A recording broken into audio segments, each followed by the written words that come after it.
What's going on, guys? Frankie here of LTV and Frankie's Film, coming at you with the second installment of my weekly Frankie's Film Gold Star Player Review series. In case you guys missed last week's episode, basically every week I'm going to be right here breaking down some of the All-22 film, going through some of the Broncos' offensive and defensive schemes, and trying to highlight one player every week on each side of the ball that I think really stood out to me.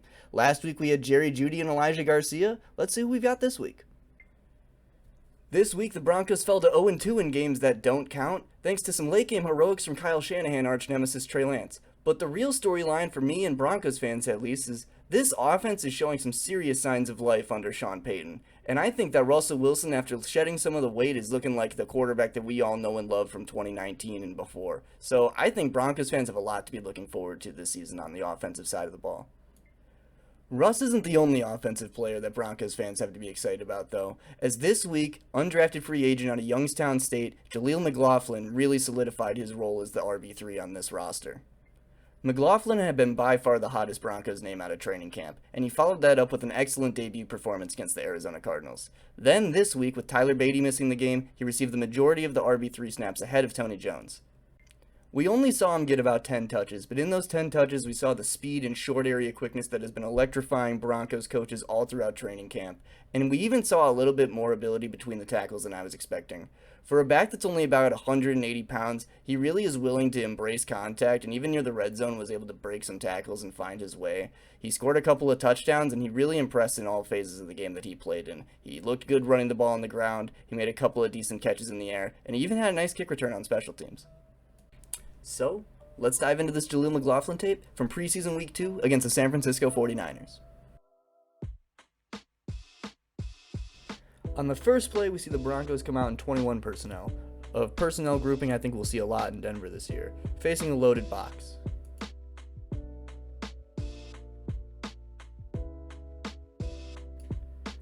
Michael Burton, Quinn Bailey, and Kyle Fuller do a nice job opening a lane, which McLaughlin slices his way into before running into the backs of his blockers. He keeps his legs turning, absorbs some more contact, and falls forward for extra yardage. In the second play, Denver is backed up facing a 2nd and 18 in their own territory.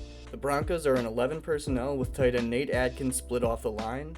Denver is running a draw, allowing the defenders to work their way upfield before unleashing McLaughlin on their second level defenders. McLaughlin does well evading the first defensive lineman in the backfield, but the true stars of this play are Nate Adkins and Little Jordan Humphrey for their downfield blocking.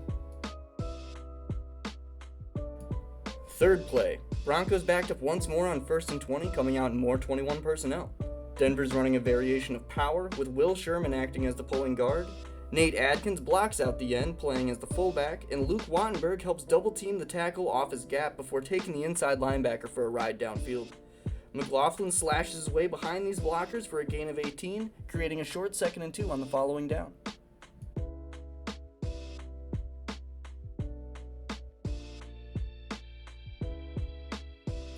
The fourth play sees Denver in a goal-to-go scenario, running some 12 personnel. The Broncos are running wind back, a run concept which sees a receiver come across the formation and block out the end, while the rest of the line crashes inside. Nate Adkins and Albert O demolish the left side of the line of scrimmage, with Kendall Hinton occupying the play side corner. Jaleel is left one-on-one with the safety, and after a demoralizing dead leg, cruises into the end zone for 6 in his first touchdown of the game. Final offensive play for McLaughlin sees Denver in the red zone once more. They're running a play-action concept called Banana, which is a high-low read with a flat runner under a corner route. The 49ers bite hard on the play fake, leaving Jaleel wide open in the flat. He turns upfield and accelerates into the oncoming path of 2 tacklers before slamming on the brakes and sending the 2 would-be tacklers out of bounds into the practice squad. TD number 2 for the young undrafted back. And finally, we're already seeing the impact he can bring on special teams. That speed and short area quickness is just tough for defenders to handle, and he's constantly beating angles. And when he's getting blocks like the ones he gets from Alberto on this play, it makes it easy for him to spring big gains and open up good opportunities for the offense with great field position.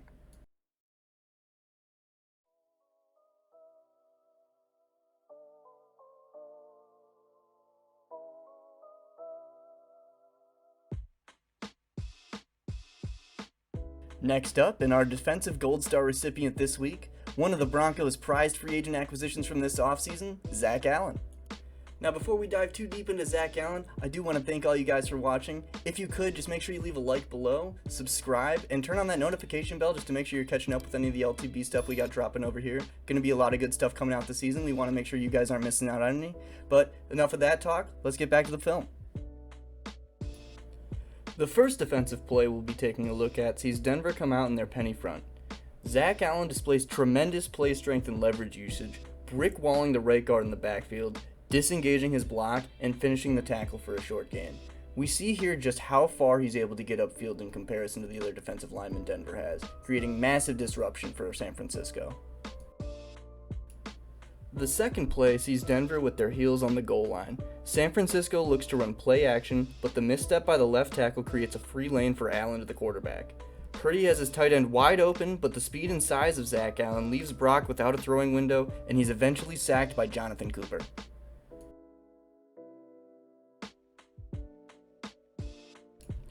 Play number 3 sees Vance dial up some pressure with Alex Singleton blitzing the B gap behind Zach Allen. Allen, lined up as the 4-tech, explodes across the center's face with a two-handed swipe move. He's able to turn the short corner, and in what seems like an instant, gets his first sack as a member of the Denver Broncos. Our final Zach Allen play of the video sees Vance dial up more pressure with man coverage behind it. Zach Allen does another great job winning upfield and forcing Sam Darnold to step into a massive hit from Josie Jewell. Darnold actually delivers a seed, but unluckily for him, Tyler Lancaster was able to draw a holding penalty on the San Francisco center.